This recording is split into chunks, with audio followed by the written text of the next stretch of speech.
beings are social in nature. We are all social in nature. We cannot live in isolation. That means that every day we share ideas, we share feelings, we share our opinions, we share even instructions and information with others. So this sharing of meaning is what we call communication. When we do interact with each other, that's what we call communication. So when you wake up in the morning, from greeting a friend, answering a phone call, sending a text message, listening to a teacher whilst teaching, just like I'm teaching right now, or even reading from the signpost, the signboard, it means that communication is taking place. So any form of interaction where we get a feedback, then we are saying communication is taking place. So we can say that communication is more than just speaking. It involves sending a message, receiving a message, understanding what the message is. So we are saying that when communication is successful, the person sending the message and the person receiving the message reach a shared understanding. That is when communication takes place. So when somebody communicates with you and you understand what the person is saying, then communication has taken place. Okay, so communication in one way or the other also plays a very important role in education, in businesses, in leadership, in relationships, and in large. So that's the essence of communication. Then we are also saying that good communication can promote cooperation. It will also reduce conflicts and strengthen relationships. So for instance, when you communicate with somebody and the person does not get the understanding of what you are communicating, mostly it creates conflict. There's a miscommunication, there's a misunderstanding. So when communication goes smoothly, we are saying that it will reduce conflict among people. So in this unit, we are discussing what is communication. We will talk about the types of communication. We'll talk about the factors affecting communication. We'll look at some characteristics of effective communication, then ways of improving our communication skills. So this is the subject that we are going to look at this afternoon. So let's quickly move on to session 1. What is communication? What is communication? So the word communication is derived from the Latin word communis, which means common. Then communication requires that unless understanding results from the exchange of information, there is no communication. So that is one essence of communication, that unless there's a common understanding between the sender of the message and the receiver of the message, then communication has not taken place.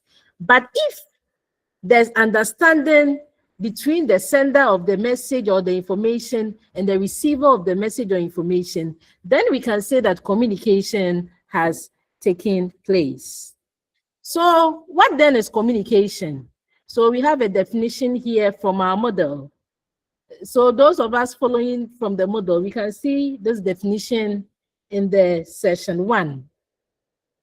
So communication is then defined as the giving, receiving, or exchanging of information, opinions, or ideas in the form of words, sounds, signs, behaviors, thoughts, messages, so that the information, opinion, or idea is completely understood by everyone involved. So that is communication, where we have the exchange of information. So it's the process through which people exchange information, through which people exchange ideas, opinions, even feelings with one another in order to create a shared understanding. So if you're able to explain communication this way, then you have given a perfect explanation of what communication is. Or in simpler terms, we can say that communication is how a sender sends a message to a receiver through a channel and receives feedback to know whether the message has been understood. So communication, we can talk about the following items. You are looking at the sender, the person sending information, the person receiving the information, what information is going, how is it going, the feedback, is there understanding, then communication has taken place. So this is a perfect explanation that we can give to communication. Madam, please, can you come over with the definition again? Okay, so I'm saying that communication is defined as the giving, receiving, or exchanging of information, opinions, or ideas in the form of words, in the form of sounds, signs, behaviors, thoughts, messages, so that the information, opinion, or idea is completely understood by everybody involved. Okay. If you want to reduce the definition, we can have a simpler one. We can say that it's the process through which people exchange information, ideas, thoughts, feelings with one another in order to create a shared understanding. This is much simpler. So those of you who want to put it down, we can say that it's the process through which people exchange information, ideas, thoughts, feelings, or messages with one another in order to create shared understanding.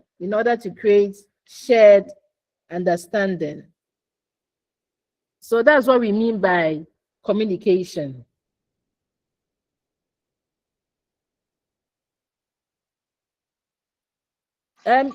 Please, Mr. Al Hassan, you want to say something? Madam, please, I just put down something in relation to the definition. Okay. I want to read it so that if there is a correction in that. I said communication is the process through which people exchange thoughts or words, which resulted in understanding each other. Very correct. I think you're on point. So that's a very good explanation for communication. Okay, thank you, madam. So that exchange of information, and at the end of the day, there should be understanding. Yeah. So you are right on point. Yeah. Thank you, madam. Okay. Madam. Yes, please. Madam, please. Esther. Okay, Esther. Madam, please. So when an information is passed across and then the receiver doesn't give any feedback, is communication still done, or? Communication is still done, but the feedback will make it more accurate. Okay. So when information goes out, even the gestures will come in. If the person nods the head, it's a feedback. If the person, so in case the person does not bring the feedback, it means that communication has not been effective, because you'll be wondering whether the person got the message you sent or whether the person understood the message that you sent. So feedback is a very important component when it comes to communication. So you realize that even in teaching, a teacher will ask, class, do you understand? If the place is quiet, it means that the student did not understand what the lecturer was saying. But if the class responds, yes, sir, then it means that communication has taken place. So feedback is very important. Hello, okay, madam. Thank you, madam. Okay, please. Hello. Yes, please. Madam Mavis. Yes, madam. Okay, please, can you ask if communication is the exchange of information understood by everybody involved? Very good. Exchange of information understood. There's still understanding. So these components are very necessary. So it's also a good explanation. Okay, thank you. Okay. Okay, please, let's move on then. So we have one person, Keaton, 2011, who also gave a definition for communication. Is in our model, the page 49. So he's saying that communication, it can be simply defined as the process of transmitting information and common understanding from one person to the other. So you see the interesting part of it. Every definition that we are getting or explanation that we are getting, they are talking about exchanging information, transmitting information. Then the second one is that common understanding. So in communication, after exchanging the information, there should be a common or shared understanding between the two parties who are exchanging the information. So thus, communication includes one, how a person says the message, why he says the message, or why he says it, when he says it, what he does not say, as well as one's body language.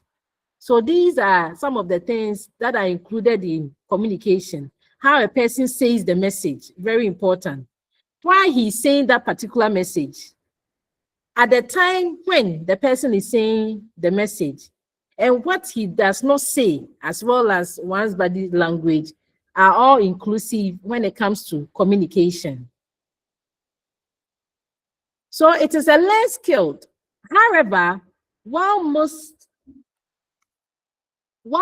people are born with the physical ability to talk, not all can communicate well unless they make special efforts to develop and refine the skill. So just like all of us can talk, we are all born to talk. All of us have the ability to talk. But we are saying that communication is also a learned skill. It's also a learned skill. So we cannot just communicate without making special efforts to develop our communication skills. It's very important. So at everywhere that you are, the audience that you have, the people that you are speaking to, you need to know the choice of words to use to talk to a particular group of people. That is why we are saying that communication is a learned skill. So you learn how to communicate. So we realize that people even go to the universities and go and study communication. So it's a skill that has to be learned. So that is one feature about communication. So in session 1, we are learning what is communication. Now we've gotten the understanding that communication, somebody has to send a message, somebody has to receive the message. There has to be a shared understanding with the message. It's a process of transmitting information with common understanding. Then we are also saying that communication is a learned skill. Therefore, we have to learn to develop our communication skills. So please, let's look at the session 1, the self-assessment questions after the session 1 at the page 50 of our model. Hello, madam. Yes, please. Please, so I want to ask, is telepathy real with regards to communication? And if it is real, how does it fit in the definition we are given? Please, can you give us an example? What you mean by the telepathy? So I read with telepathy where two people are communicating, but here lies the case. There is no words. They are just doing that in their mind. So one person is transmitting some form of one person is transmitting his thoughts into the other person's mind, but there is no visible sound or words that is heard. So I want to know if truly it is real. Hey, I think we are going to. Are you talking about those who love to chant? No. I don't know really. It's something I read, so I don't know whether it's those people or. Okay, so somebody wanted to answer. Somebody said no. Please, you can come in. I think this is when someone you are able to read someone's mind without any words. Especially when we have been together for a very long time, like best friends and couples. Okay. Okay, so if I get you right, so what we mean by telepathy is like the ability to communicate information, right, directly from somebody without using words, known senses, or even speech Yes. or writing. Yes. Yes, that means mind-to-mind communication. That's right, right? Yes, So it madam. means that Yes, it madam. means perceiving feelings or thoughts at a distance. So just like somebody was saying, if you have a friend and even from a distance, without even communicating, you can even know what the person is thinking about. Okay, so people who believe in telepathy says that it can involve knowing what someone is thinking about without being told.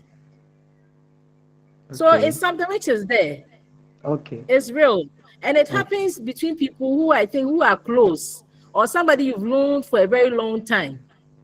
Okay, so even parents and their children, a child can be doing a bad thing. The mother will come in, look at the child's face, even without even making gestures or communicating. The child will know what the mother would want to say or would have Yes. said. So I think it's real. Where you're Oh, coming from is real. Yes. okay. Okay. So Thank it's you, a form madam. of communication. So, Okay. madam, Yes, please.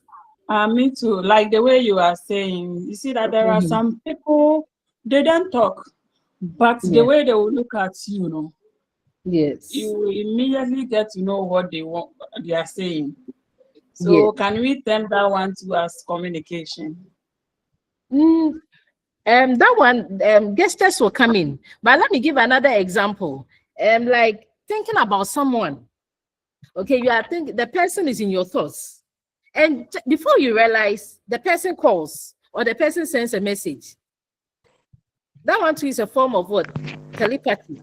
But with what you are Okay. saying, immediately the gestures come in, the facial expressions come in. That will be another form of communication, which will be the nonverbal type of communication. Okay, So we have madam. to get the distinction very right. Yes. And Right. we must also see that with the telepathy, it has not been scientifically proven. I don't know if there has been any research on it. It is studied under maybe psychology or something, which explores phenomenon of, science and other things. So we can also take note of that. Okay, madam. Thank you very much for bringing that in. Please, let's look at the self-assessment questions on the session 1. So the first question, all these make up communication, except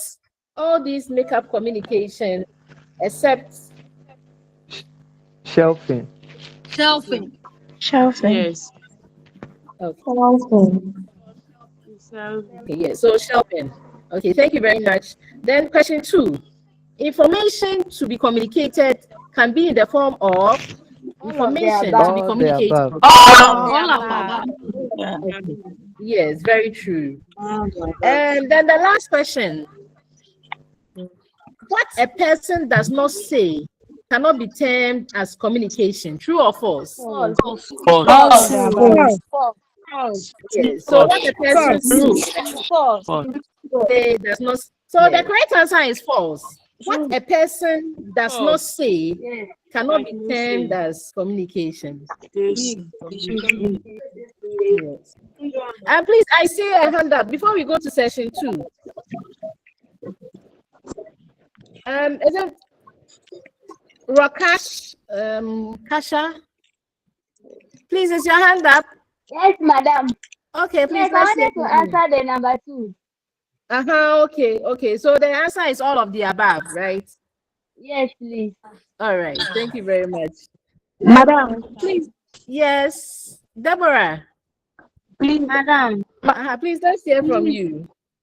Please, I just joined and I'm lost. Oh, we just finished the session 1. We are moving on to session 2. Please. Okay, thanks. Okay, so let's continue with session Madam, 2. please, I want to ask a question. Okay, go ahead.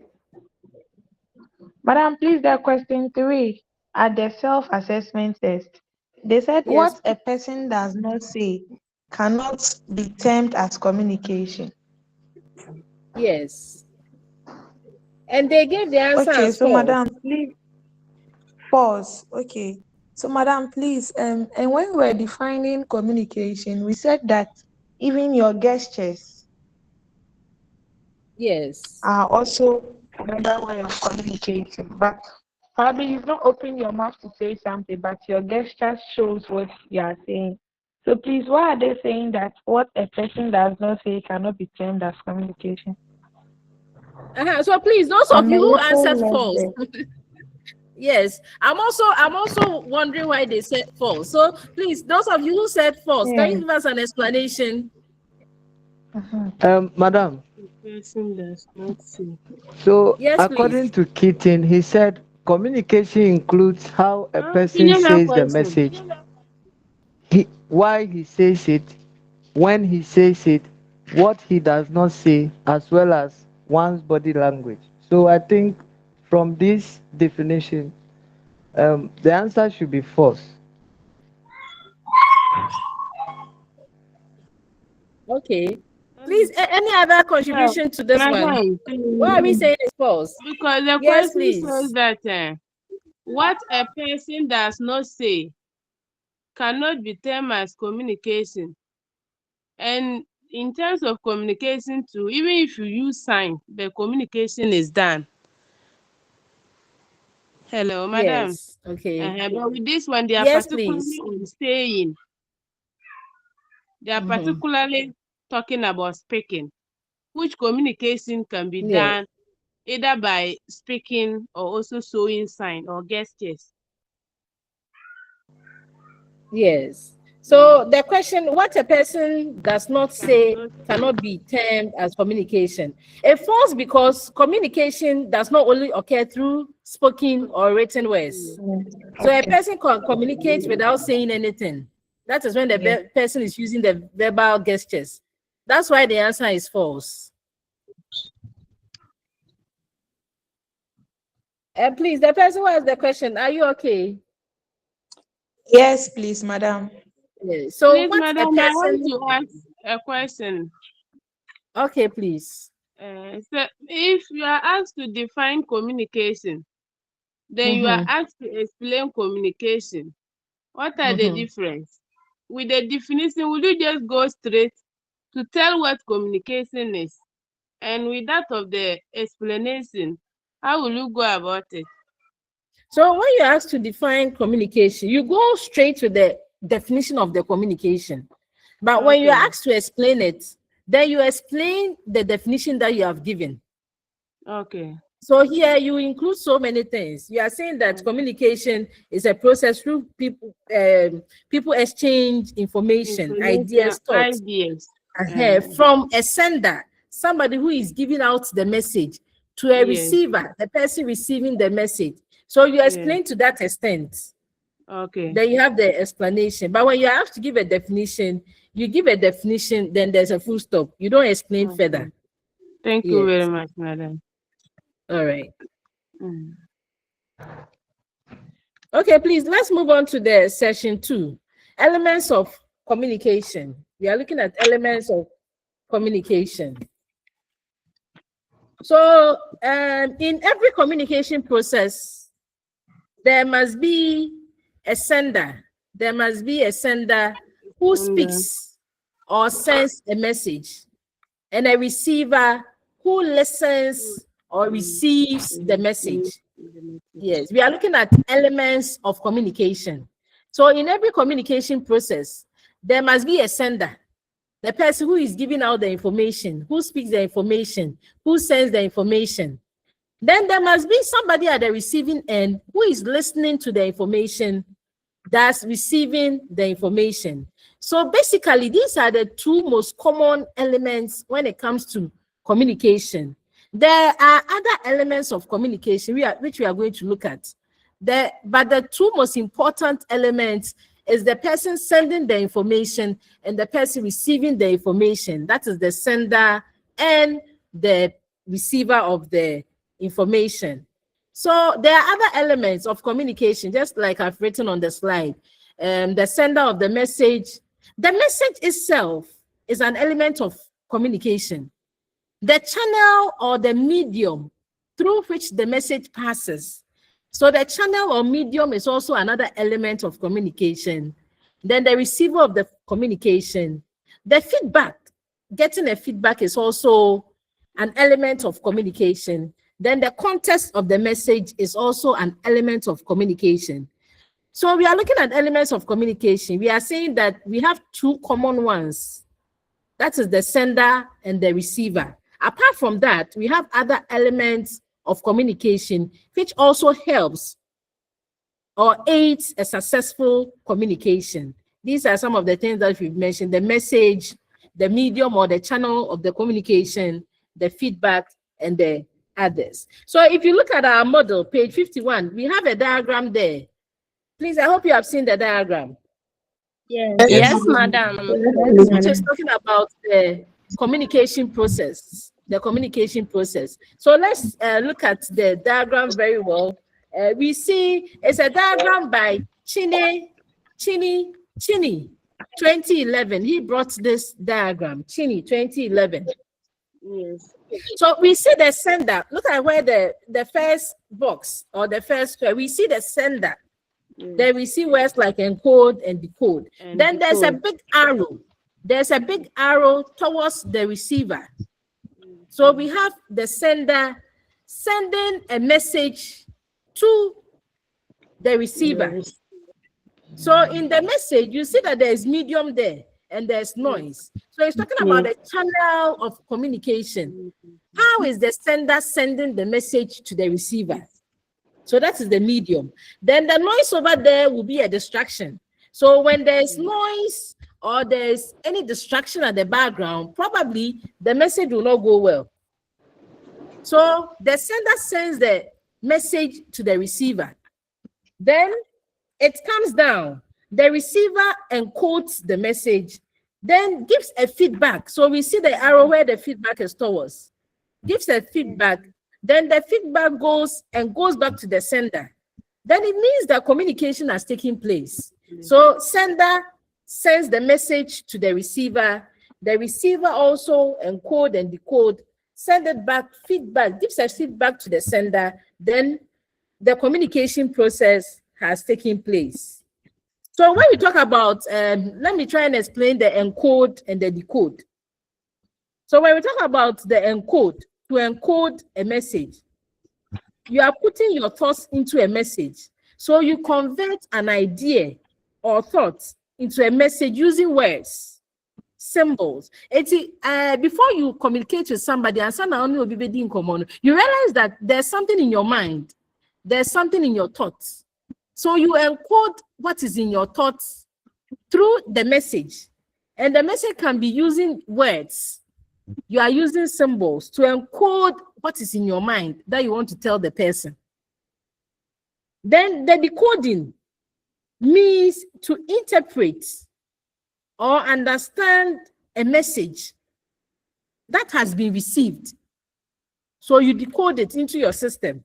So after getting the message, you interpret it and you understand the message that has been received. So making meaning out of the message is what we call decoding. Okay, so for instance, just now, you people are listening to me, and I try to explain or give the explanation. So that is the encode and the decoding process. So that is the diagram of the communication process. It includes the sender, the message, the medium through which the message is sent. Is there any form of distraction? It gets to the receiver. The receiver then gives a feedback back to the sender. Then communication has taken place. Please, I hope we understand the diagram there now. Yes, madam. Yes, madam. All right.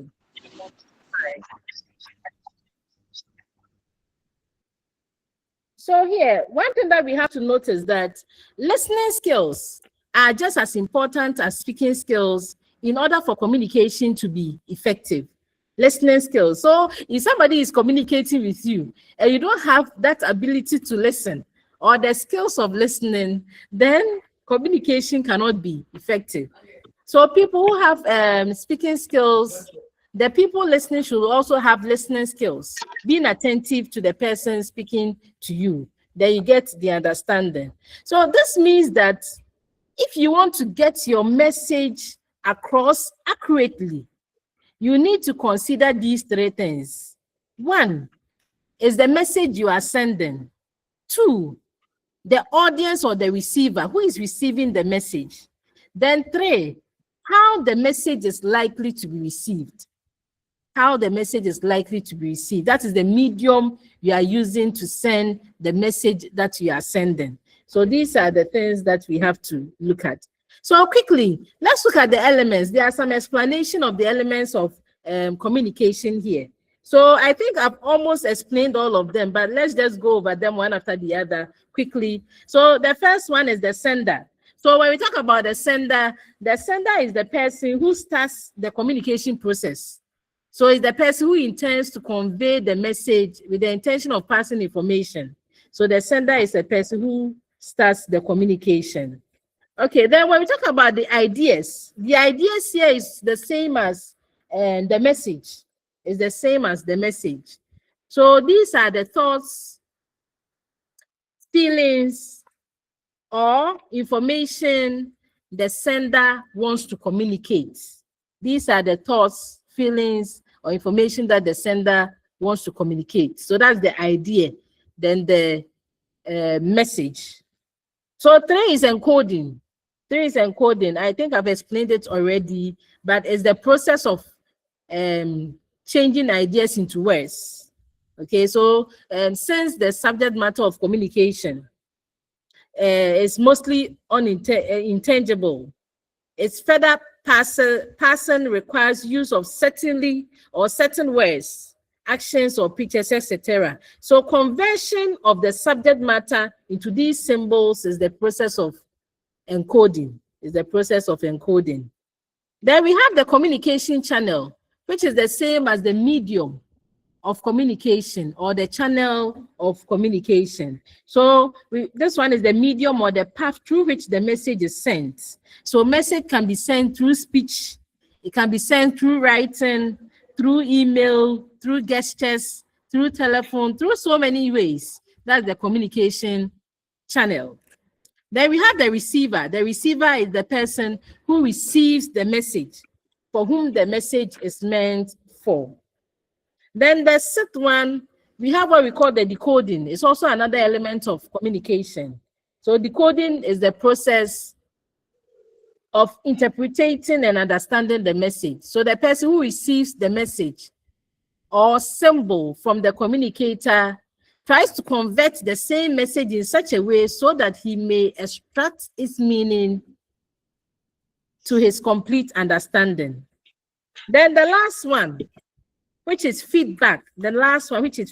So feedback is the response the receiver gives to show whether the message was understood. So feedback is the process of ensuring that the receiver received the message and understood in the same sense as the sender meant it. So in looking at the elements of communication, we've learned that we have the two most common ones, that is the sender and the receiver. Then we have the other elements which are also very crucial and important in the process of communication. So we've talked about the sender, we are saying we have ideas, the encoding process, the communication channel, the receiver of the message, the decoding, and the feedback. So all these come together to make communication process very, very effective. And they are the elements of communication. So in summary, in this session, we have tried to discuss the elements of communication. So please, before we look at the self-assessment questions, please, are we okay with the session 2? Can we move Yes, on? please. Yes, I want please. to ask a question. Okay, somebody Please. said, yeah, somebody has a question. Madam, Yes, please. I wanted to ask if in exams they ask us to actually state 4 elements of communication. Are you going to arrange it like how you did it, or you can just mix up? Thank you. Oh, okay. You're asking whether when we ask a question about elements of literature, elements of communication, we are going to arrange it from the sender, or we can mix it up. Yes. And ideally, if you can, start from the start, is the sender, then the message, then it's coming down, it's appropriate. But any other, if you mix it to, you are not going to be penalized for it. It's the explanation that matters. Please, I hope it's okay. Yes, please. Yes. Yeah. Hello, madam. Yes, please. Madam, what about rhetorical questions?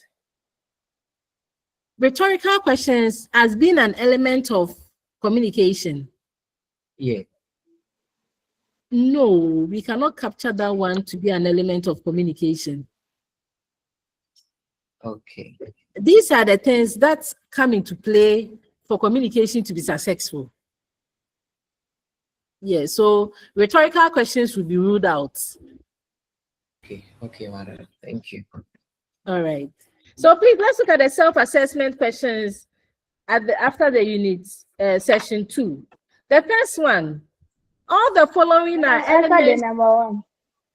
You answer the number 1. Okay. All the following are elements of communication except Fluency. Okay, good. Fluency. Okay, thank you. Yes. Then please, the number 2.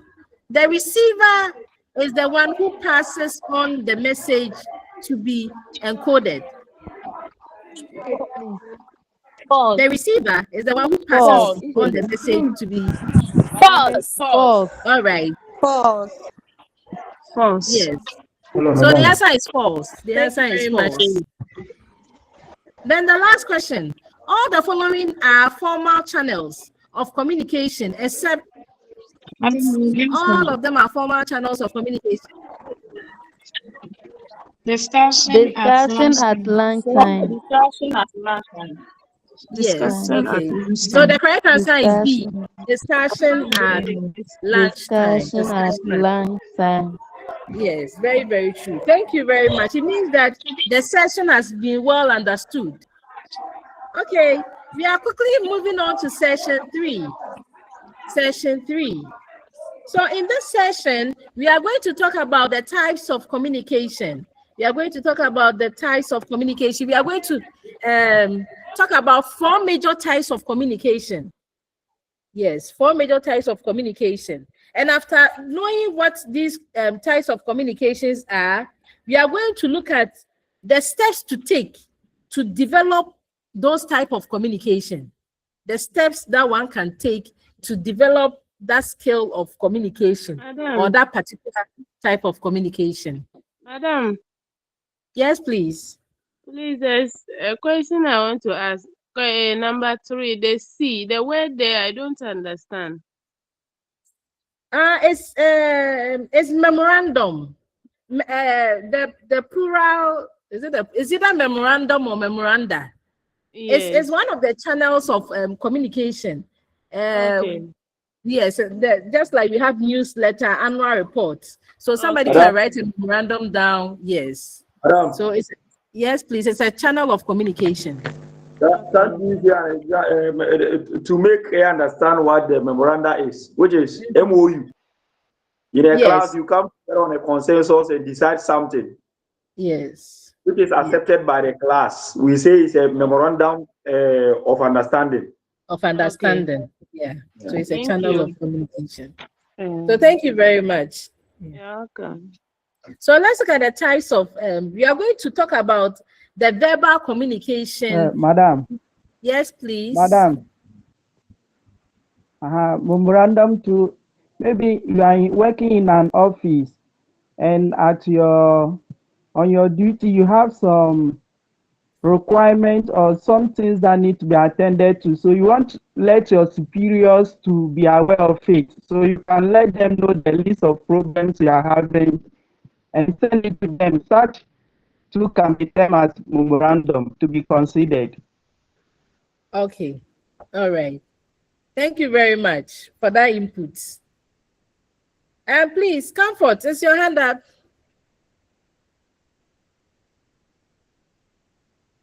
Madam, Okay. please. I'm here. Your hand is up. Any contribution?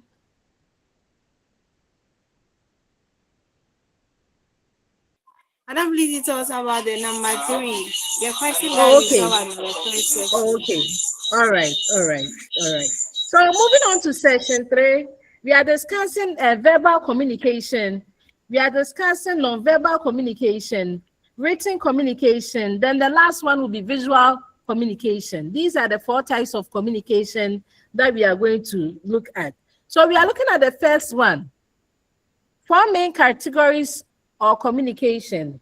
So the types of communication. The first one is the verbal communication. The verbal communication. So verbal communication here is the use of language to transfer information through speaking or sign language. Through speaking or sign language. So we are saying that verbal communication is the process of sending and also receiving messages through spoken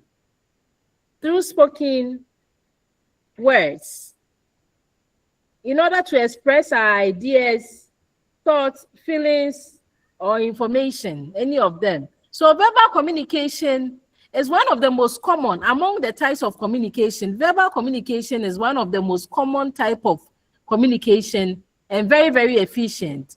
It's like it's a give and take affair. You speak to somebody, the person speaks back to you. So verbal communication. Then again, it's often used during presentations, it's often used during video conferences, it's often used during meetings and one-on-one conversation, classroom discussion, is used telephone calls, speeches, and so many other things. That is the verbal So this means that we communication. are doing verbal communication, or madam? So please, are we doing verbal communication? Yes, madam. Yes, madam. Madam. Yes. Madam, question. Verbal communication. Yes, it's a form of presentation online, so it's a verbal communication. If I had My hand is up. okay. Let me see. No, it's Christoph. Okay, please, let's hear from you. Thank you so much. I just wanted to ask, why should the use of sign during communication be classified under the verbal communication? Okay, so that's a very good question. He's asking why the sign language should be also classified. You know, okay, it's very important. It's in the model. So I think I've even underlined that part. I've underlined it in my book. I wanted to ask you. So why did they include sign language in our model? They are saying that verbal communication is the use of language to transfer information through speaking or sign language. So, madam, Yes, from please. the Eastern region, and then we have the deaf and dumb. They are also going to school. They can't hear and they can't talk. So the only means of communicating with them is using signs. So that's why I think they added sign language. That's why they added sign language. Yes, please. Language transfer. Please. Yes, The word is sign language. Yes. So it means that it is a language. Madam. Please, one after the other. And somebody is on the floor. Let's. Yes. They say the name of the language is sign language. They say it is sign language. It means that it is a language, and in communication we deal with language. So once it is a sign language and it is tend to be a language, it should be included. Okay. Sure. Use of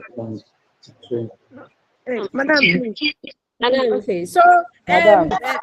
yes, please. Okay, the last suggestion, the last please. We can say that sign language too is a verbal communication because that is how the deaf people also communicate, since it can be understood. Since when you make the sign, somebody can understand it. It is a language or it's a verbal something. That is what I can also say. Okay. Please, also, the last, the last opinion then. yes, madam, please. And also, we can consider sign language as verbal communication because that is how they speak. That is how deaf people, those who are deaf and dumb, that's how they speak physically, that you can see. That is their way of speaking. So we can also consider that one too as verbal communication. Okay. So it's a two-way thing. Actually, I don't know why they added that in the model. Okay, but when we take the verbal parts, the verbal involves using your mouth to speak. Spoken sounds. Sounds should be produced. That is when it comes to the verbal communication. So in one sense, we can say that no, verbal communication is not a sign language. Okay, but in other sense, the sign language is a language on its own. Okay, so let's take it this way. Since it does not rely on spoken sounds, it is classified as a nonverbal communication. So let's wait and come to the nonverbal communication. We will see the actual difference between the two. But we will consider the sign language as a nonverbal form of communication. Since it is not spoken out, that is where I'm basing my argument. Since it is not spoken out, but sign language on its own is a language. It has its own grammar, it has its own everything. So on their part, they can consider it their form of verbal language. But on our part, we will consider it as what? A nonverbal communication. So let's get to the nonverbal communication. Then we'll try and bring the discussion out. Okay, so please let's move on now. So we are saying that verbal communication is important because it is efficient. It's very important because it is efficient. It can be helpful to support verbal communication with both nonverbal and written communication. So you realize that when you are speaking to someone, do you just open your mouth to speak? This is to answer the question. And you realize that you also make gestures whilst you are speaking. I don't know if you also notice that. Yes, madam. Yes, whilst you are talking or speaking with your mouth, you realize that some part of your body is moving. Either your hands or your eyes or even your whole body will be moving to help you communicate. So it can be helpful to support verbal communication with both nonverbal and written communication. So they all come into play. That's why we said that the verbal communication is the most common one amongst all of them. Then let's look at a few steps that we can use to develop our verbal communication. A few steps that we can use to develop our verbal communication skills. Yes. Okay, please don't send in the messages. I've seen it. So it's right. That is a nonverbal communication. So what are the steps to develop our verbal communication? One is that we need to use a strong, confident voice. We need to use a strong, confident speaking voice to develop our verbal communication. So here what we are saying is that using a strong, confident voice means speaking clearly. audibly and with assurance. That's one way of improving our verbal communication skills. So when you are speaking in public or when you are speaking to people, when you are communicating, you have to speak very clearly. You have to be very, very audible in your speech. Yes, as I'm doing right now. And you have to speak with assurance. You have to speak with assurance. So you speak loud enough for others to hear you without shouting.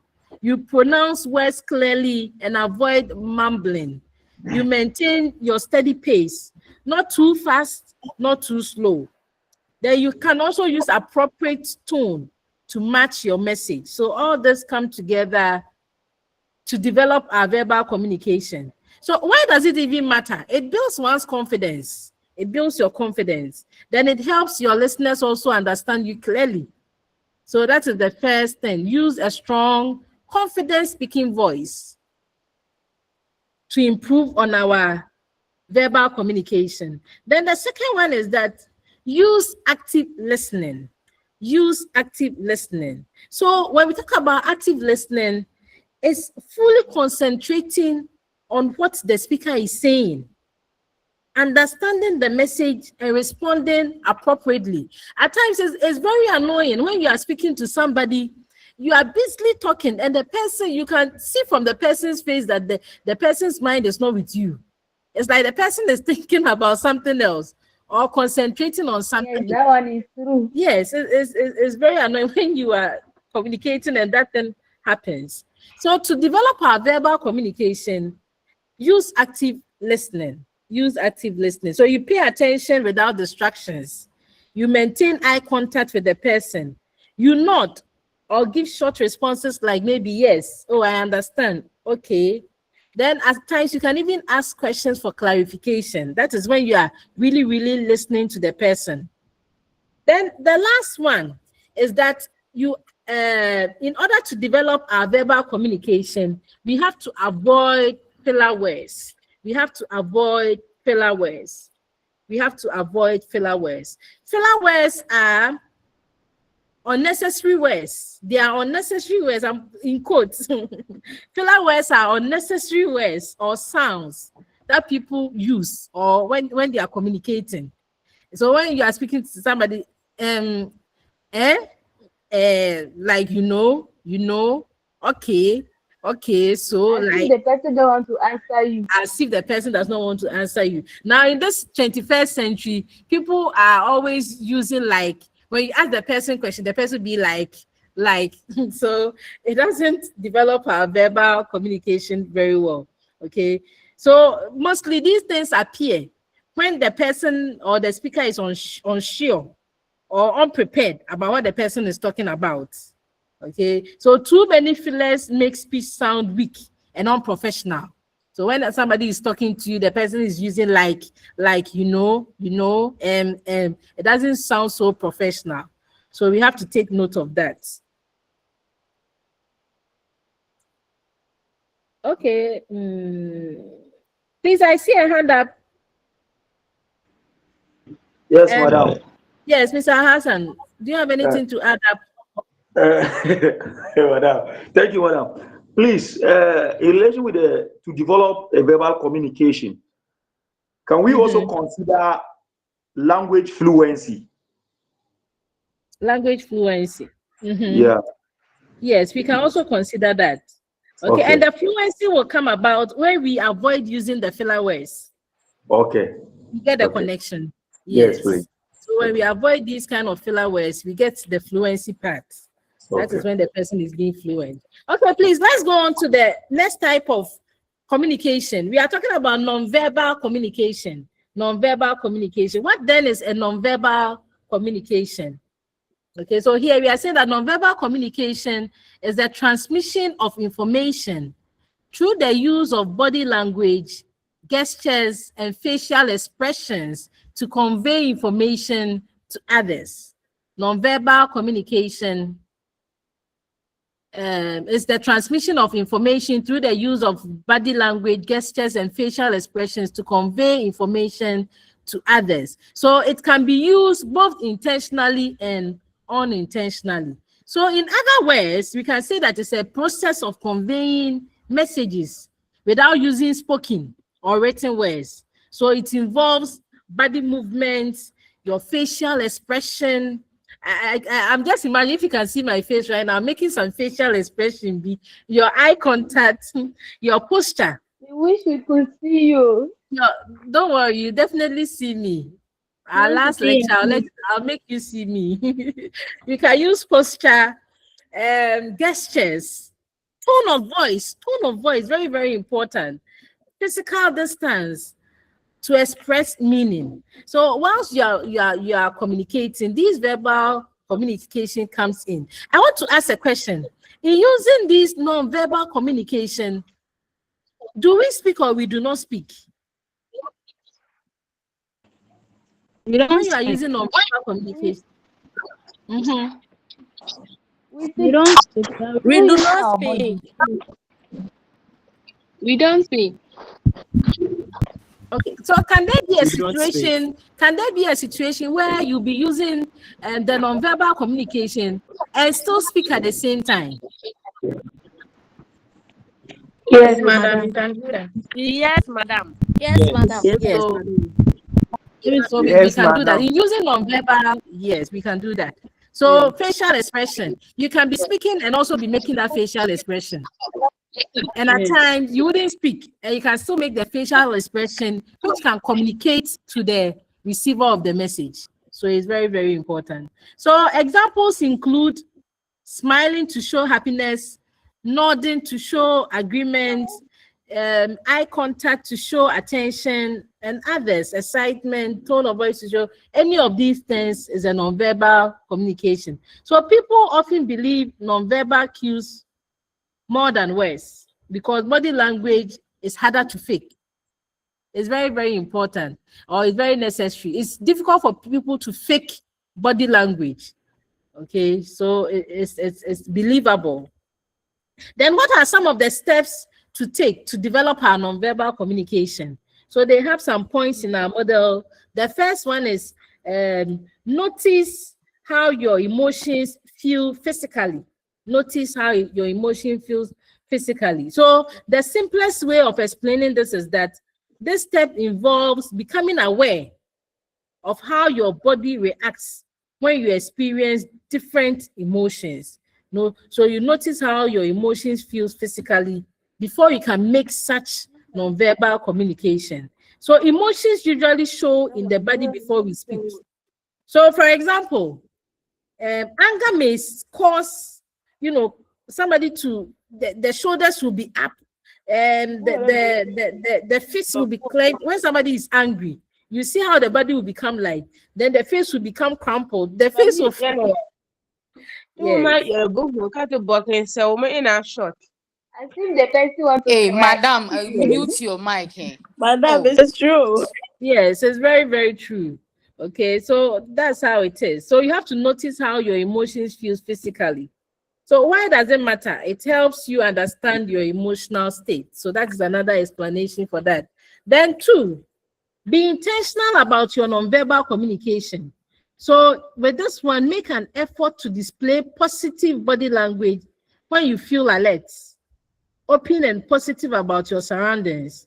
Then you can also use body language to support your verbal communication if you feel confused or anxious, just like we said from the beginning. So you have to be very, very intentional about your nonverbal communication. Then the last one, mimic nonverbal communications you find effective. Mimic, as in copy or observe or replicate nonverbal communication you find effective. Maybe somebody is depicting or demonstrating a particular nonverbal form of communication. You can learn from that, and sometimes you can also use that. So it involves observing skilled communicators and learning from their body language. Example, you watch your teachers, you watch your friends, you watch some people, then you can mimic their form of what? Body language. So for example, if you see that when someone nods their head, it communicates approval and positive feedback efficiently Use it in your next meeting when you have the same feelings. So when you are watching somebody and somebody keeps nodding the head in approval, then it means that you can also use that form of nonverbal communication to also show approval to someone. So that's the meaning of the mimicking nonverbal communication. And this will develop our nonverbal communication skills. Please, let's move on to the third type of communication. We have the written communication, So with this form of communication, it's the way we send message through the written forms, through the written words. So written communication is the art of writing, typing, or printing symbols like letters and numbers to convey information. And it is very helpful because it provides a record of information for reference. So anything written down can be used as a source of reference. Anything written down can be used as a source of reference. Then writing is commonly used to share information through books, through pamphlets, through blogs, through letters, memos, and more. So just like I'm doing in the presentation right now, it's a form of written communication also that I'm sharing with you that you can read. Then emails and chats are a common form of written communication in the workplace. So the chats that we do, the email, it's a form of communication. You communicate something to somebody through the email, and it is a form of written communication. So that is written communication. It's the art of writing or something that is written down in words. Then let's look at some of the steps to develop our writing or written communication skills. The first one is that you strive for simplicity. You strive for simplicity. In our writing, you are supposed to strive for simplicity. Don't overburden yourself with ambiguous words, with words that you even don't understand. Okay, so you use familiar words instead of complicated ones. Very, very necessary. You write short and clear sentences, avoid unnecessary jargon and long expressions. So, for example, when somebody wants to say, we want to inform you that the program has been postponed. Okay, this is very simple. We want to inform you that the program, or we want to inform you that this lesson has been postponed. Then another person somewhere will say, we would like to intimate you concerning the postponement of the lesson. How would you feel? Okay, so we have to be very, very simple in our communication rather than being sophisticated in our written communication. Then the next one is that don't rely on tone. Don't rely on tone. So because you do not have the nuance of verbal and non-verbal communication, be careful when you are trying to communicate a certain tone when writing. For example, attempting to communicate a joke, sarcasm or excitement might be translated differently depending on the audience. So instead, try to keep your writing as simple as plain as possible. So in writing, the reader cannot hear your voice. When somebody writes something down, you cannot hear the person's voice. So tone can be easily misunderstood. So you have to be just plain, use clear words to show your intention. Then take time to review your written communication. Take time to review your written communication. This is another way of developing our written communication skills. So setting time aside to reread your emails, letters, or memos can help you identify mistakes. So in written communication, after you write what you want to send to somebody, you have to reread what you have written down to make sure that there are no mistakes. So this is a way of developing our writing communication skills. Then the last one is keep a file of writing you find effective or enjoyable. It means that when you come across any form of writing that you find effective and enjoyable, you can keep them. You can make a portfolio of such essays or documents that you come across with, a certain pamphlet, email, memos that you come across with that you find very effective and enjoyable. You can keep a file of them. Then you can always go back to them and learn from them. So that is another way of developing our written communication skills. Then the last type of communication that we are going to look at is the visual communication. Is the visual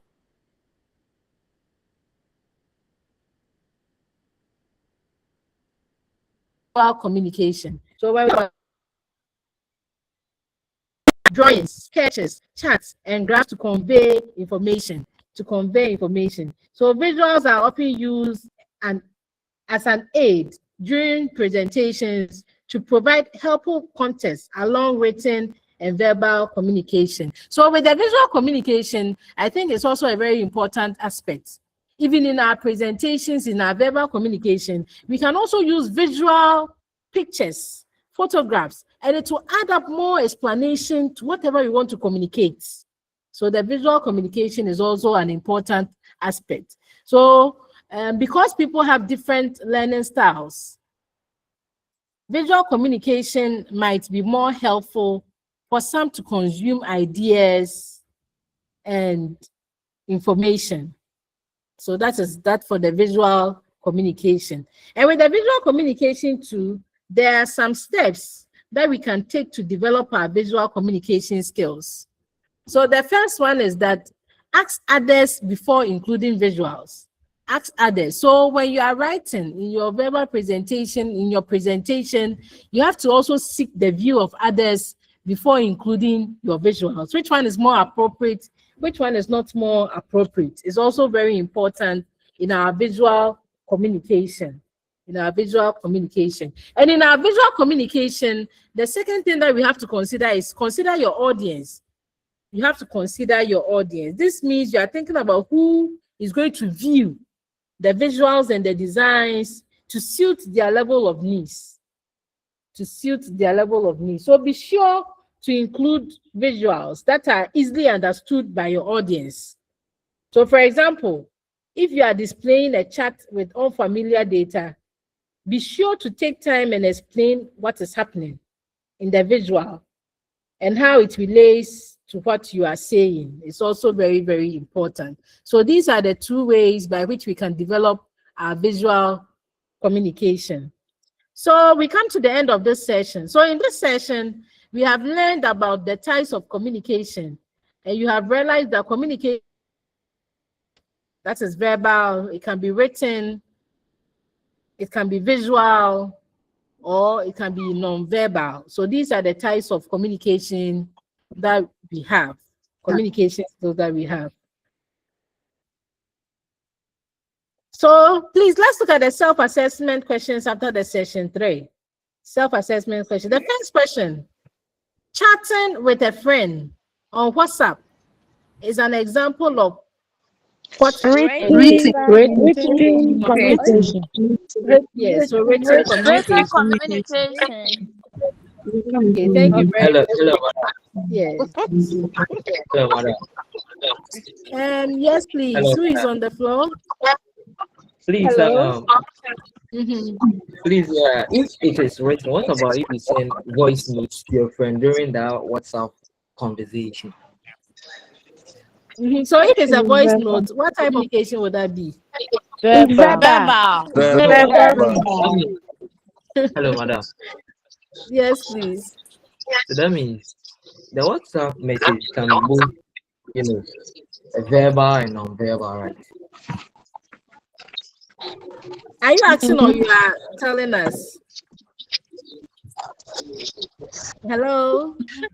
Yes, madam. Yes. Are you asking or you are telling us? Madam, I'm asking because this You're asking. You're asking if. Madam. Please let us finish with his question.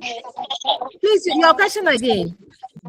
Madam, what I'm trying to say is, yes, you are chatting with your friend, and you add the audio message to it.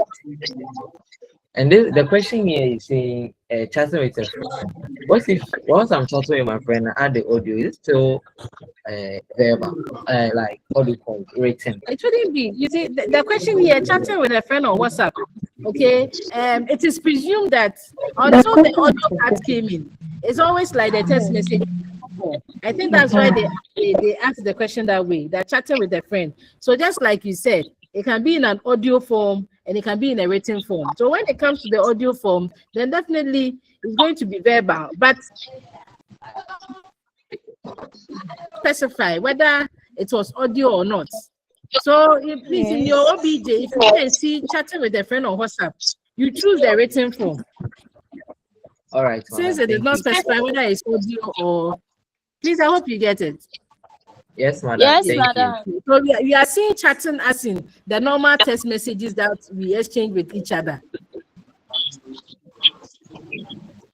Then Okay, madam. then number two, the most common type of communication is what type of communication? Verbal. Then, all right, thank you very much. Using the question 3. Using posters in teaching is an example of what type of communication?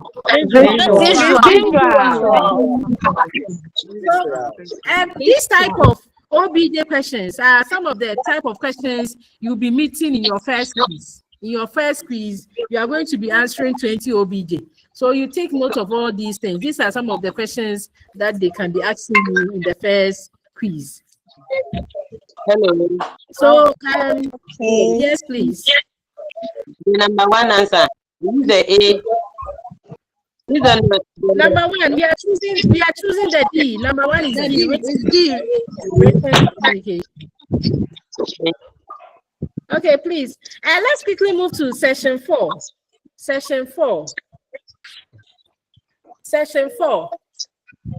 We are looking at factors affecting communication. Factors affecting communication.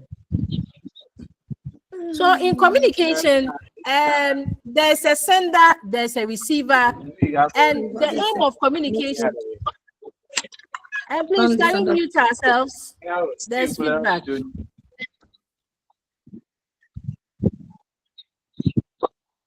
Okay, so in communication, just like we said from the beginning, there's a sender, there's a receiver of the message, and understanding takes place. But in this session, we are going to learn that there are some factors which affect communication. And when these factors affect communication, it doesn't make communication very, very effective. So these are some of the things that we are going to talk about.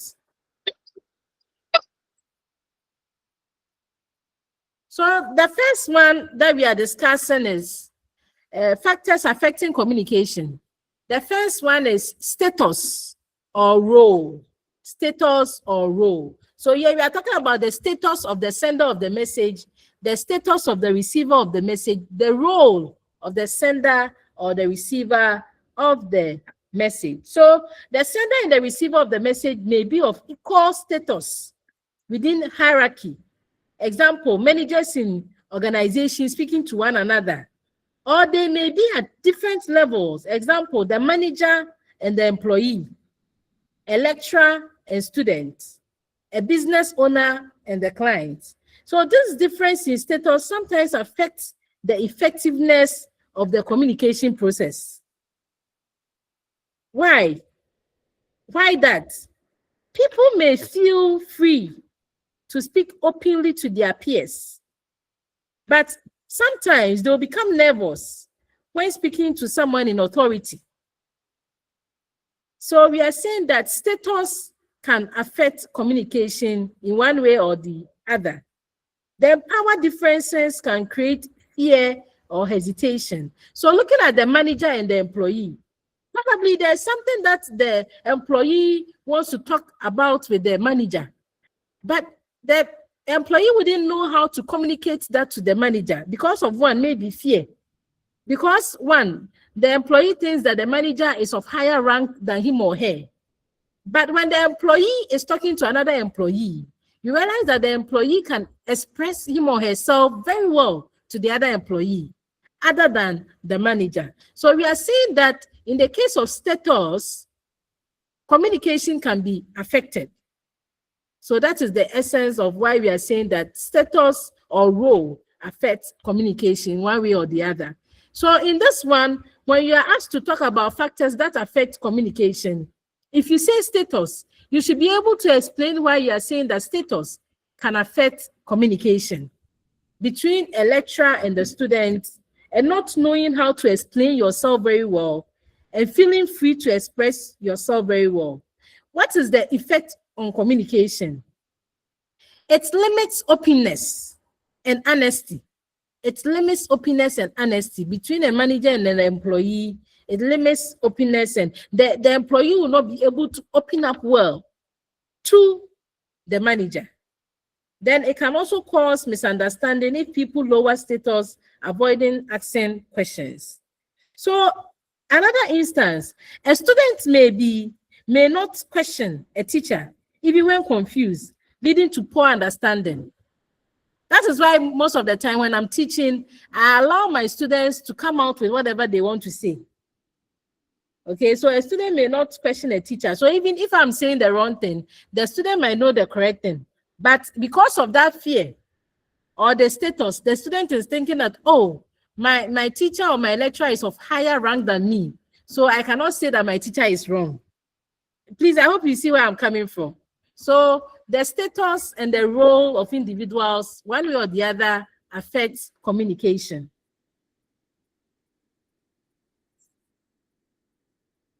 Please, Mr. Kensford, is your hands up? Yes, please. Okay. From the first point, so can I say fear too is a factor of can I say is fear a factor of affecting communication? Okay, so somebody is actually, is fear a factor of communication? So you wouldn't use the fear as a point, but in explaining the status as a point, you can include the fear. Okay. Yes. Thank you.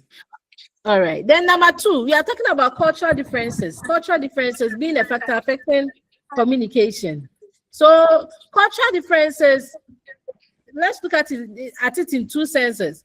So cultural differences, so both within or outside the organization.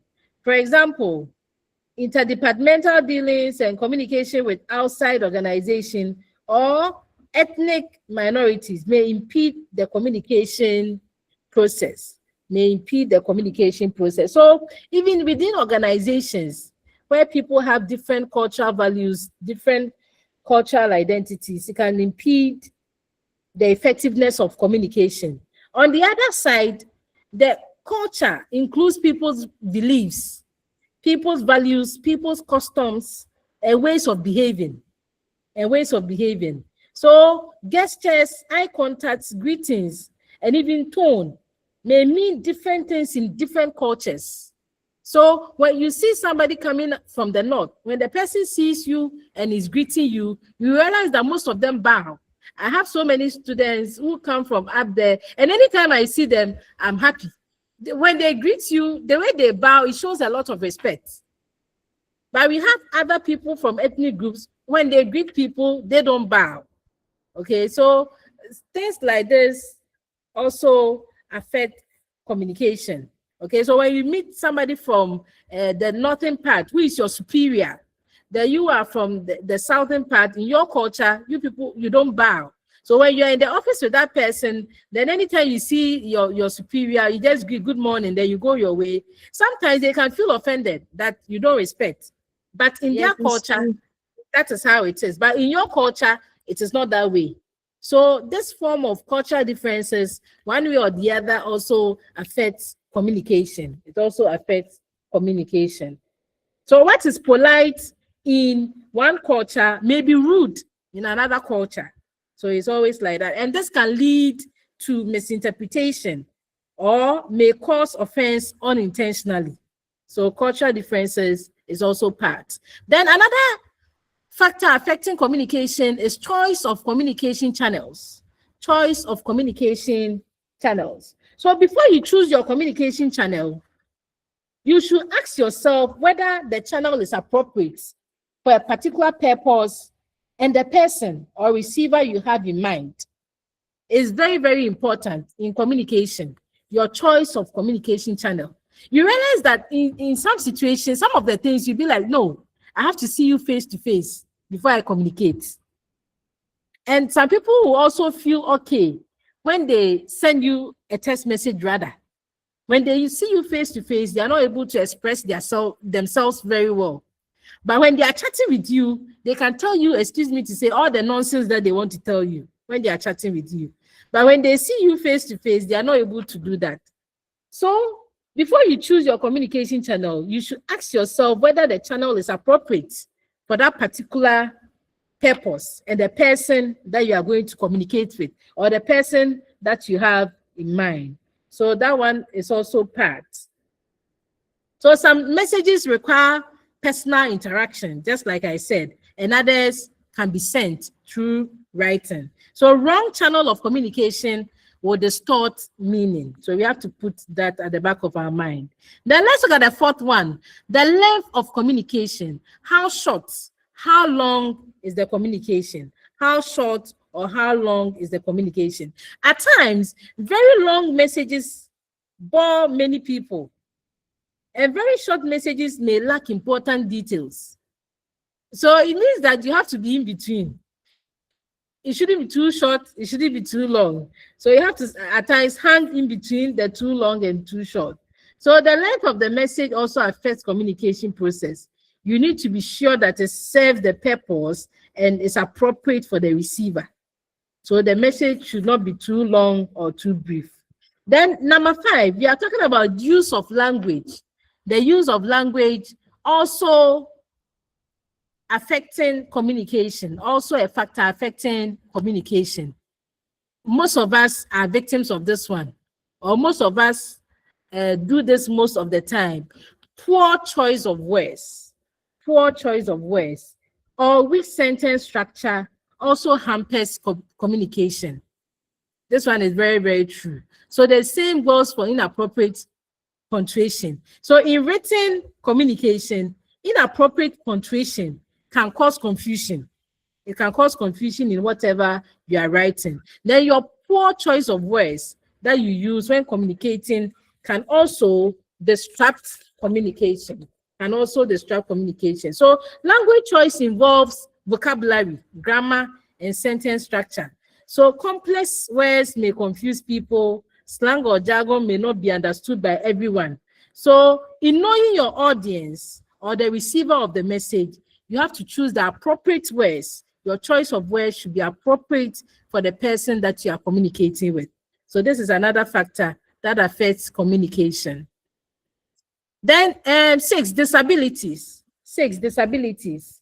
So we are saying that disabilities also affect communication. So disabilities such as impaired sight, dysplasia, and poor mental health can also be barriers to good communication and should be taken into consideration when evaluating the effectiveness of the communication process. So you need to probably use hearing aids.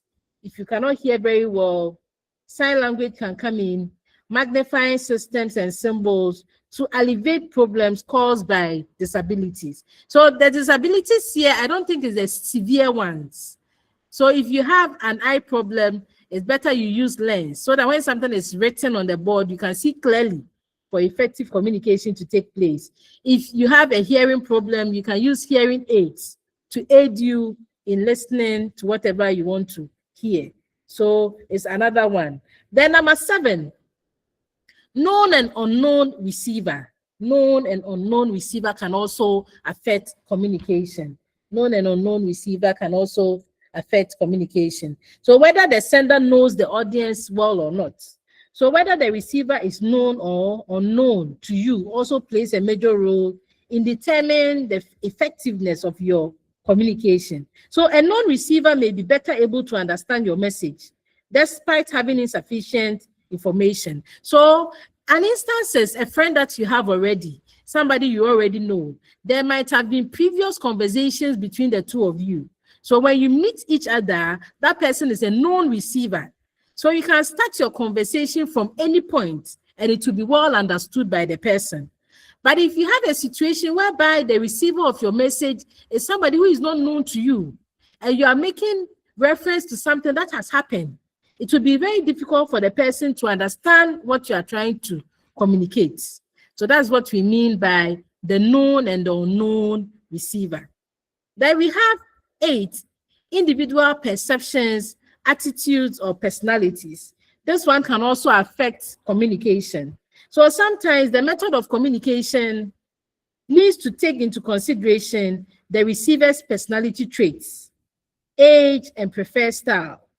So the elderly and children, for example, have different communication needs and preferences when compared to young adults. So is the receiver of your message a visual, auditory, or kinesthetic sort of person? How do you think they will react to your message? So you take individual personalities into play. You know, we all have our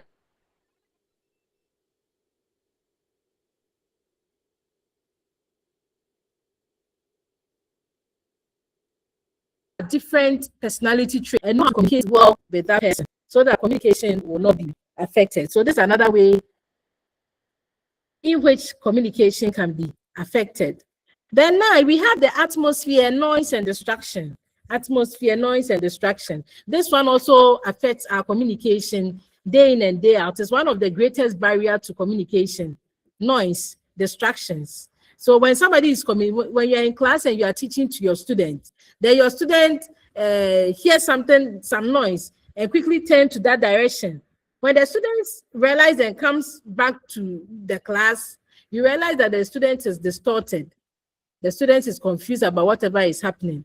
When there's noise in a phone call, when you are communicating with a friend and there's noise at the background, you'll be like, I can't hear you. There's so much noise. Stand at a place where I can hear you well.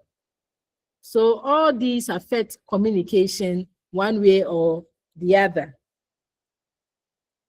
Then the 10th one, clarity of message, clarity of message, clarity of message. So clarity here refers to how clear and understandable is the message. How clear and understandable is the message. Okay, so clear messages give specific details. Clear messages will give specific details. Then, and please let me finish with the last one, then you can come in with your question. The last one is lack of feedback. Lack of feedback. So feedback is important as it enables confirmation of understanding to be made by both parties. Okay, so feedback is the response from the receiver. So when feedback doesn't take place, it can affect communication. It can affect communication. Then when choosing the most appropriate channel of communication, you should consider the following. So we are done with the factors affecting communication. We've looked at 11 of them, and I hope you remember them. Now let's look at things to consider when choosing the most appropriate channel of communication. And I saw 2 hands up. Mr. Christopher, Sister Vida, you can come in. Yes, please, madam. Yeah, madam. Yes, please, madam. Okay, Christopher. Okay. Yes, madam, please. I wanted to ask if network can also be classified under the factors that affect communication. Please come again. I didn't hear you clearly. Hello, madam. Yeah, Christopher, come again, please. Madam, please, I was asking if network challenges can also be classified under the factors that affect communication. Okay, network challenges. Yes, so please. that one can, yes, that one can fall under the atmosphere, noise, and the distractions. Yes, so it can also be a barrier to effective communication. Yes. Then please, Vida. Okay. Yeah, madam. Yeah. Hello, madam. Hello. Yes, please.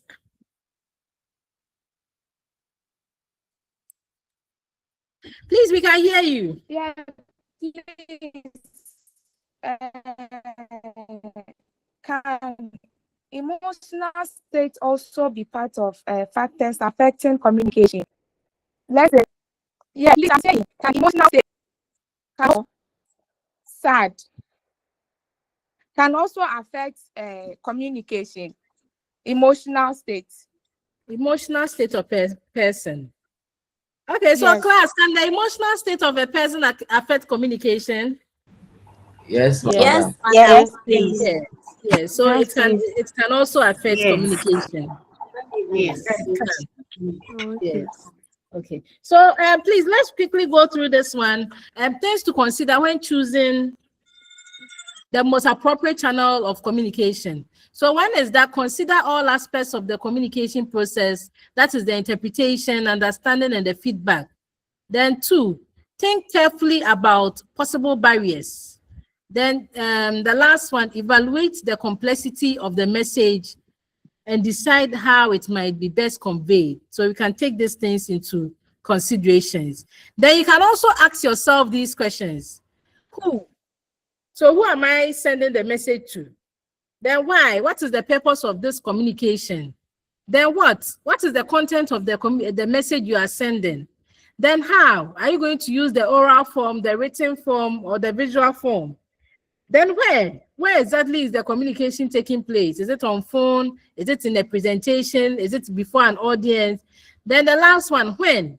The timing, the time limit, expected response time. You have to take all these things into consideration when choosing an appropriate channel of communication. So in this session, we have looked at the factors that affect communication. So in order for communication to be successful, all these should be avoided. Please, let's quickly look at the self-assessment questions that follow. And the first one, if a person knows the receiver of the message, it helps in a successful communication. True or false? True. Okay, yes. So the answer is true. Then 2, a successful communication cannot be hampered by the following, except a successful communication cannot be hampered by the following, except a good diction.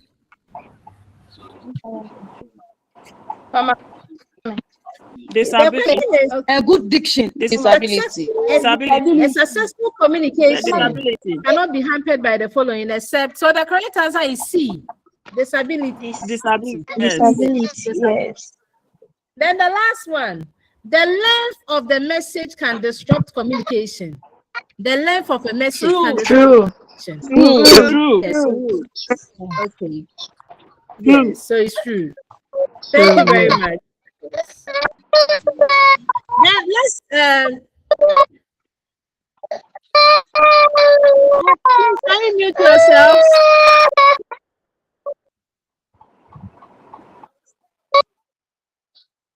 Improving communication. In what ways can we improve our communication? Here we are going to look at the person sending the message, the responsibility of that person. Then we are going to look at the person receiving the message. What are the responsibilities to improve communication? So let's quickly go through them. So for communication to be effective, there is a need for great effort and skill from both the sender and the receiver of the information. So in this session, we are talking about improving communication. How do we improve communication? We are looking at some of the things that the sender needs to do so that communication can improve, and what the receiver also needs to do to improve communication. So let's first look at the sender's responsibilities. So we can just walk through them, then we move on. So the first one, the sender's responsibility. Please, what I have on the slides is virtually what we have in our models that we are just discussing and explaining. So I'm going straight to the first one. The first one is that the one sending the information needs to clarify the idea before communicating. This way, the message becomes clearer before it is sent. So the person that you are sending the information, you make sure that you have clarified your idea. You know what you want to communicate before you communicate. This improves communication. Then the second one, the sender of the message needs to examine. The sender of the message needs to examine the true purpose of each communication, whether it is to obtain information, initiate action, or change another person's attitude. So the sender of the information, you need to examine the true purpose for which you are sending that message. This also improves communication. This also improves communication. Then again, the sender must consider the environment within which the message is sent. So you consider the environment. Are there any distractions? Is the atmosphere clear? Is there any noise? You have to consider this one to improve communication. Then the sender needs to be mindful while communicating of the overtones as well as the basic content of the message. So you look at the overtones as well as the basic content. I think this one is similar to the one we just talked about. Then the sender also needs to follow up their communication in order to know whether she has succeeded in expressing her true meaning and intent. So after you send your message across, you need to wait and get a feedback to know whether you have succeeded in expressing the true meaning of what you intended to communicate. So that one is also very important. Then the sender needs to seek not only to be understood, but to understand, to be a good listener. To understand, to be a good listener. So all these things come together to improve communication on the part of the person sending the message, on the part of this person sending the message. Now, let's look at the person receiving the message, the person at the listening end. What are some of the things that the person needs to do to improve communication? So we are talking about King 2011. He brought out these responsibilities of a good receiver. 1, stop talking so you can hear well. So when somebody is communicating with you or sending you a mail, or I think this one will do well in the verbal communication. You stop talking so that you can hear very well. When you are in a class, in order for communication, the receiver, you as a receiver, should always stop talking so that you can hear well. Then 2, put the talker at ease. Put the talker at ease. So help a person feel free to talk. This is often called a permissive environment. So when somebody is talking to you, make sure you put the person at ease. So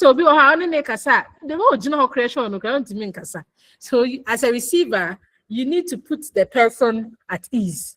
Then 3, help a person feel free to talk. So this is also, yes, I think I've said it already.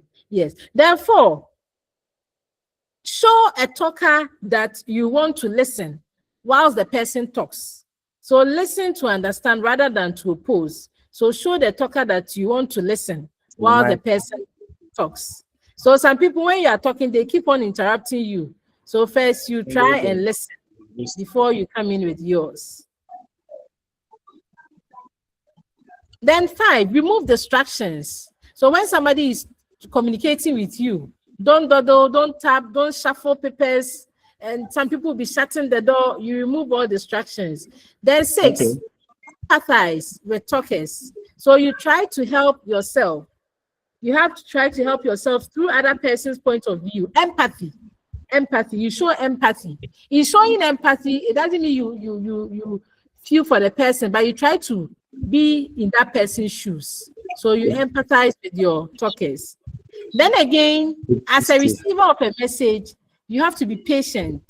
Allow plenty time. Do not interrupt whilst the person is talking, or you start walking away. You have to be patient to listen to the person. Then hold your temper. Hold your temper. An angry person takes the wrong words. So you hold your temper. Then go easy on argument and criticism. Go easy on argument and criticism. So put people, these put people on the defensive, and they may come up or become angry. Then ask questions. Ask questions. The person at the receiving end should ask questions. So this encourages a talker and shows that you are listening. So when you ask questions, the person knows that, oh, this person is really listening to me. Then the last one, stop talking. Stop talking. So you realize that this is the first and the last. When we are starting, we say stop talking. When we are ending, we are saying stop talking. Because all other guys depend on it. You cannot do an effective listening job whilst you are talking. So these are some of the things that the sender and the receiver has to do to improve our communication. So we've come to the end of this session. We have tried to help you realize that some of the responsibilities of both the sender and the receiver helps improves communication. So moving on, let's quickly look at the self-assessment questions. The self-assessment questions under the session 5. The first one responsibility of the sender is to clarify the message. Okay. Thank you very much. It means that you people are really doing the receiver's responsibility. It means you are listening to. Thank you very much. Yes, please. Then number 2, asking questions shows one is listening. True. True. Shows True. Yeah. True. And the last question, the sender needs to mind his or her tone. True. The sender needs to mind his or her tone. Yes, that's very, very true. So these are some of the ways somebody sending the message or somebody receiving the message can help improve communication. So in our daily communication, please let's take note of all these.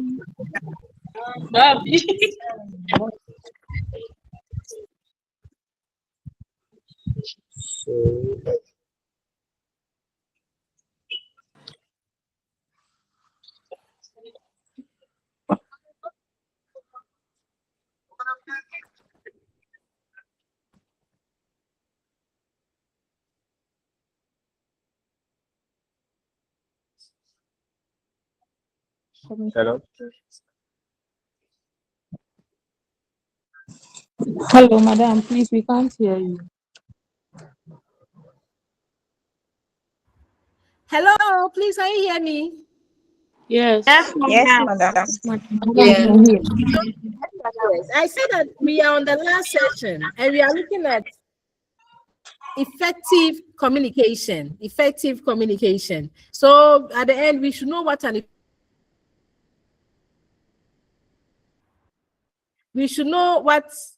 effective communication is. We should also know and identify the characteristics of effective communication and describe the characteristics of effective communication. So let's start by explaining and understanding what effective communication is. Please, Umar, Aisha, do you have anything to say? Okay, then let's go on. So effective communication occurs when there's a shared meaning. So just like I said from the session 1, when the sender is sending the message and the person receiving the message understands very well, when there's a shared understanding between these two parties, we can definitely say that effective communication has taken place.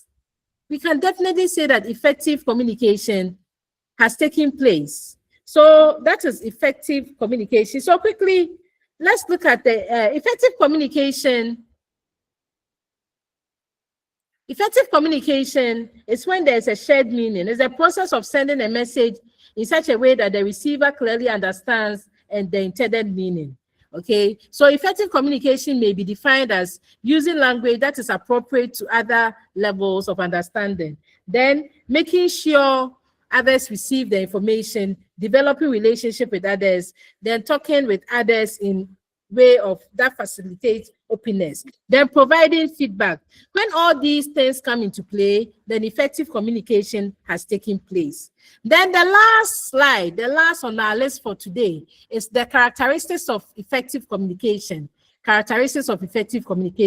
So it is in our model, we can look at it and look at the further explanation of these ones. So one is that the clarity of purpose. The clarity of purpose means the communicator is clear about the message that is being sent. Then 2, completeness. Completeness means that the message contains all the necessary information. It's complete before you send it out. Then conciseness. Conciseness. It means that expressing the ideas briefly and directly without unnecessary words. You are being concise. Then the 4th one, feedback. Feedback is the response given to the receiver. Very, very important for effective communication to take place. Then empathy. Empathy. When we talk about empathy, it's one's ability to understand and share the feelings of another person.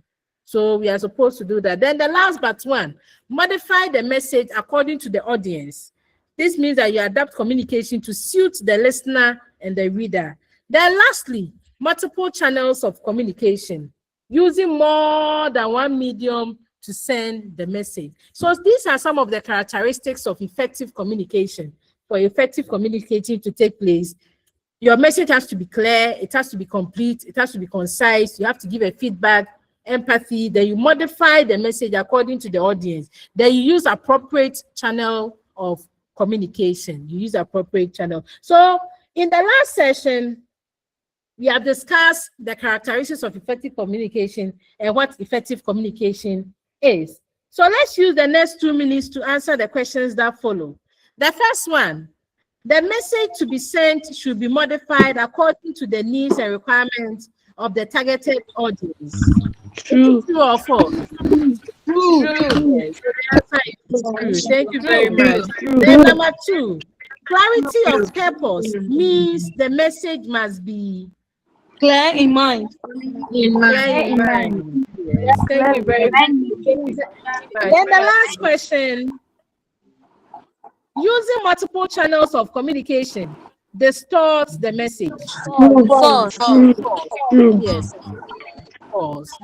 So thank you very much. With that, we come to the end of Unit 3. We've learned communication. We've learned the various types of communication. We've looked at factors affecting communication. We've also looked at characteristics of effective communication. So these are some of the things that we discussed today. And please, let me make, next week we are not meeting. When we meet again, we are going to look at the Unit 4. I think you are going to have a quiz before we meet for the Unit 4. And the Unit 5 and the Unit 6 is going to be used for presentation. And please, our coordinators from Code said they are going to do the groupings for us. So let's give them time. They are going to group all of you into groups. Then they'll give the groups to us. Then we will share the topics for the presentation. So when that is done, I will communicate it on the WhatsApp group so that you know where we are heading to. Please, I hope that is okay. Yes. Yes. Okay.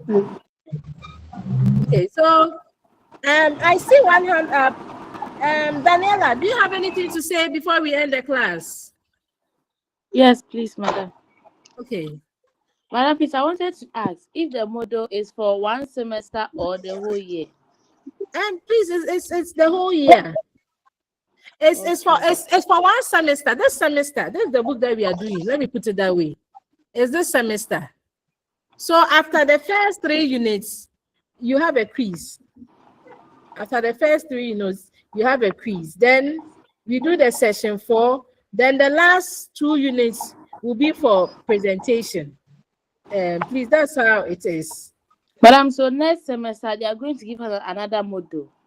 Yes, you are going to use, you are going to do other courses. So every semester and the courses that is done, every semester and its courses.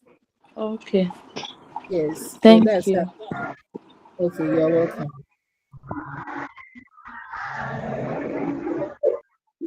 Okay, so, okay. So we can end the class now. Thank you for your time. Thank you, madam. God bless you. Yes. So as and when we are going to meet, we'll be communicating on the WhatsApp group. Please, your friends who don't have the WhatsApp link, you can send it to them so that they know what is going on. Okay. All right. So have a nice day. All right. Have a nice day. Bye. Thank you. Drop the Hello. link people who are not on the page. Bye bye. Hello, Jipa. Becky, you said something. Yeah, I said you should put the link there for the people who are not on the WhatsApp page.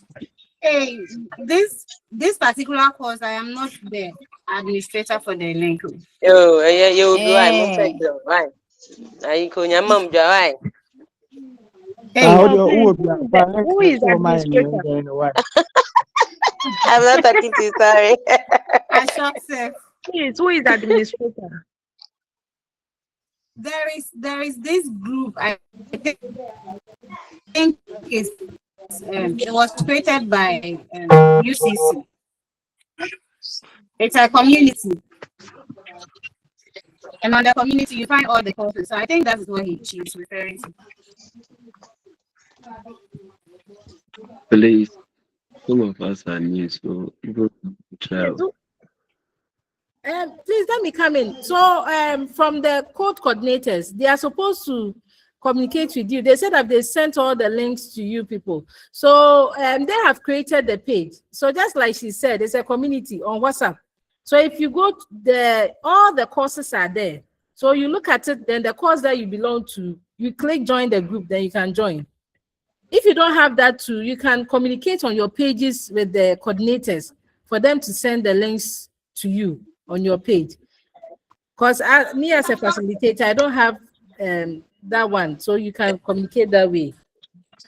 Hey, madam. Or if somebody It's a has community. it, yes, somebody has it, somebody can just put it here for you people. All right.